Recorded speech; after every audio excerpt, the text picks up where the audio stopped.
السلام عليكم حبايبنا متابعين مصر زمان.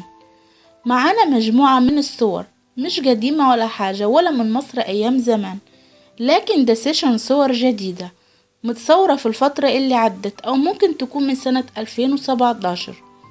دول مجموعة من الأجانب من جنسيات مختلفة حبوا ينزلوا زيارة لمصر، عندهم حنين للماضي والذكريات وعايزين يقضوا يوم من أيام زمان، وقرروا انهم يعودوا بالزمن لأوائل القرن 20، وفعلا عملوا كده ولبسوا لبس من فترة أربعينات القرن الماضي.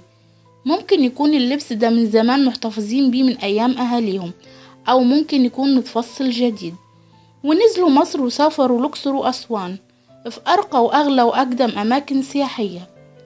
راحوا فندق وانتر بالاس في الأقصر، وده من أقدم وأفخم الفنادق، اتبنى سنة 1886 وتم افتتاحه سنة 1903، وبيطل الفندق على النيل وقريب من معبد الأقصر. وكمان راحوا الباخرة الملكية السودان اللي تم إنشائها سنة 1885، وراحوا أسوان ونزلوا فندق كاتاراكت بأسوان اللي اتبنى سنة 1899.